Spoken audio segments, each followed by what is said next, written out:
ராமும் சோமும் ஒருவருக்கு ஒருவர் பேசிக்கிறாங்க. மண்டை ஓடு கிடைக்கணுமே, மண்டை ஓடு வாங்கணும். எங்கே போய் வாங்க முடியும்? கடையில் வாங்க முடியுமா? வாங்க முடியாது. அப்போ என்ன செய்கிறது அப்படின்னு ஒருவருக்கு ஒருவர் யோசிக்கிறாங்க. அப்படி யோசிச்சுட்டு இருக்கும்போது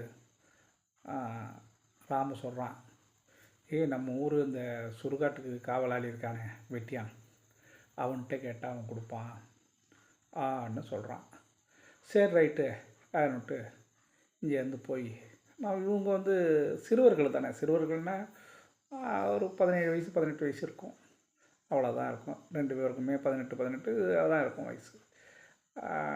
போய் கேட்டால் கொடுக்க மாட்டாங்க, என்ன செய்கிறது அப்படின்ட்டு யோசிச்சுக்கிட்டு போகிறாங்க.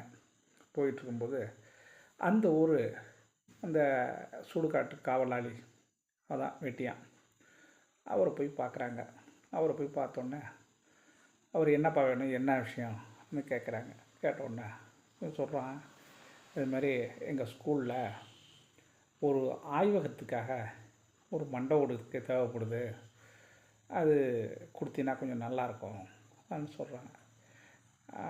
இப்போ ஒன்றும் கைவசம் இல்லை, நான் தர்றேன் வேணா, யாராச்சும் உயிர் விட்டு குழி நோண்டினா தான் தெரியும், கீழே புதைச்சிருக்கும்போது அந்த ஓட்டை தான் எடுக்க முடியும். இந்த எரிவிட்ட ஓடெலாம் எல்லாம் தூளாக கூட அள்ளி கொண்டு கொட்டிடுவாங்க. அதனால் புதைக்கிறதுக்கு தேவைப்படும் போது அந்த மண்டை ஓடு நான் எடுத்து வைக்கிறேன், நான் இப்போ சொல்கிறேன், நீங்கள் எடுத்துக்கங்க தம்பி என்ன சொல்லிட்டார் அந்த வெட்டியான்.